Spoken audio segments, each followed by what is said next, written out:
Salut tout le monde, c'est Tifel de la chaîne Cubing et aujourd'hui on se retrouve pour une nouvelle vidéo. Cette vidéo va être un peu spéciale parce que c'est dans le fond des remerciements pour mes 15 premiers abonnés.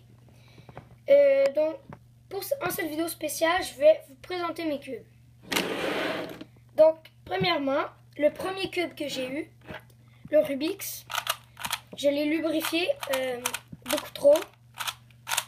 Parce que vous voyez que ça tourne très bien, mais par contre, ça tourne vraiment trop. On perd le contrôle très facilement et ça valait pas vraiment la peine. Mais comme premier cube, ça vaut vraiment beaucoup la peine. Mes impressions de ce cube, à la base, ce cube, c'est vraiment, désolé du mot, mais c'est merdique. C'est vraiment n'importe quoi. C'est vraiment, je pense, le pire cube qu'on peut avoir. Mais c'est aussi le cube qu'on peut avoir en supermarché ou en magasin. Par contre, les autres cubes, dans le fond, il y a celui-là qu'on peut retrouver en magasin, mais je vais vous en parler plus tard. Mais par contre, les autres marques qui viennent la plupart de la Chine, il faut les commander par Internet. Donc, qu'est-ce que je vous disais, le Rubik's, c'est vraiment pas bon. Je le recommande aux débutants. Mais si vous voulez faire du speedcubing, c'est vraiment pas un cube pour vous. Donc ça, c'était pour le Rubik's. Et le deuxième cube qu'on peut retrouver en magasin maintenant, le V-Cube. Le V-Cube nettement meilleur que le Rubik's. Pour de vrai, je suis quand même assez satisfait. Ça glisse très bien et on perd pas trop le contrôle. Je vais vous montrer une pièce. Donc ça, c'est une pièce de V-Cube. Nous pouvons ajouter des torpedos, comme le Rubik's ne peut pas le faire. Je vais vous montrer une pièce de Rubik's.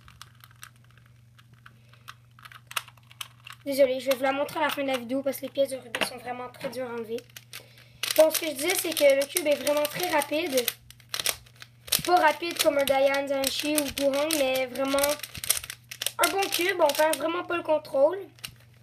Il y a un petit peu de corner cutting, mais pas beaucoup, vous voyez. Ça pop. Oups.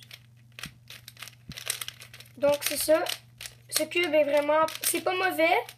Si vous voulez commencer ou vous commencez à faire de la vitesse, je recommande ce cube. Ça vaut la peine. Donc maintenant, je vais vous présenter les cubes qui viennent de la Chine, donc les speed cubes. Je vais commencer avec les 2x2. Donc j'ai d'autres 2x2, mais je vais juste vous montrer celui-là parce que j'en ai vraiment beaucoup. Donc ceci est un Shinshu. Une marque quand même assez connue en Chine.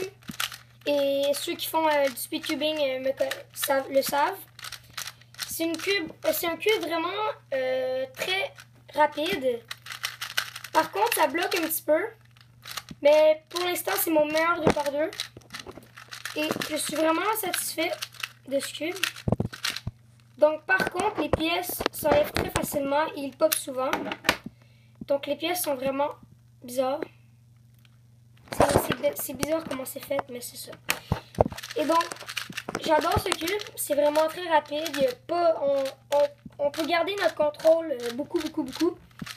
Et c'est un cube que je recommande fortement à ceux qui veulent faire la vitesse.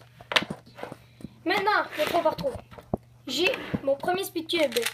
Un cyclone. Un très bon cube, rapide. Par contre, qui bloque beaucoup. Par contre, l'avantage avec les cyclones, c'est que je vais vous montrer une pièce. Moi, j'appelle ça les triples torpedos parce que je sais pas, vous voyez, il y a une petite bordure ici, une autre comme ça ici et une autre ici. C'est vraiment fait spécialement et les torpedos, on ne peut pas les enlever ni en mettre d'autres. C'est fixe.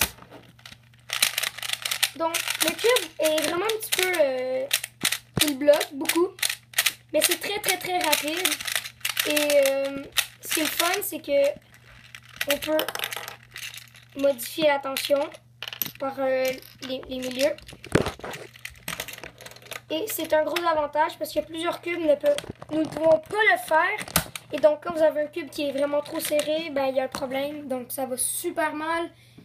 Donc c'est vraiment très pratique quand on veut changer la tension. Donc ici la bête de compétition. Par contre, ils sont illégales en compétition. C'est vraiment illogique ce que je viens de dire. Le Dayan Wong V2. Pour être honnête, je suis pas vraiment satisfait de ce cube parce que j'ai beaucoup d'amis qui ont le même que moi et le mien va vraiment moins bien que ceux-là. Mais ça, c'est quelque chose, c'est une autre affaire.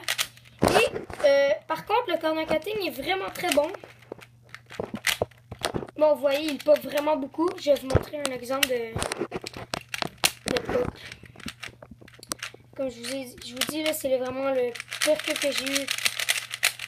Et ça pop. Mais par contre, c'est très rapide. Je suis vraiment content de la vitesse. Mais par contre, aucun contrôle. Ça pop. C'est dégueulasse. Pour de vrai, je pense que je vais le vendre. Donc, c'est tout pour le Dayan. Comme je vous disais, le corner cutting, c'est pas super.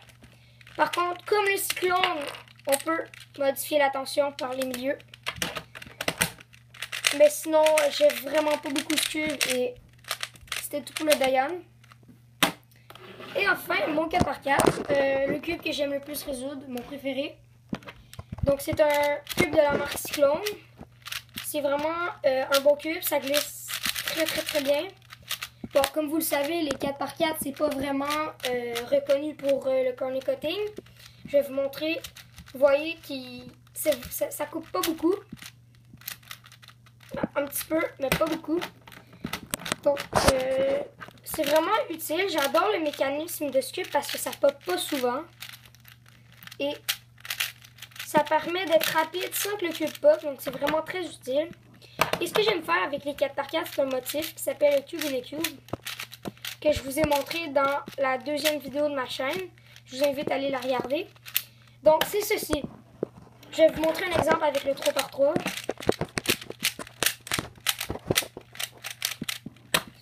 Donc, vous voyez, sur le 3x3, on dirait qu'il y a un 2x2 dans un 3x3. Par contre, on dirait qu'il y a un 3x3 dans le 4x4 dans le 4x4. Je sais pas si vous me suivez, c'est un peu dur à comprendre, mais c'est un drôle de jeu de mots. Donc, j'adore faire ça avec le 4x4. C'est vraiment super.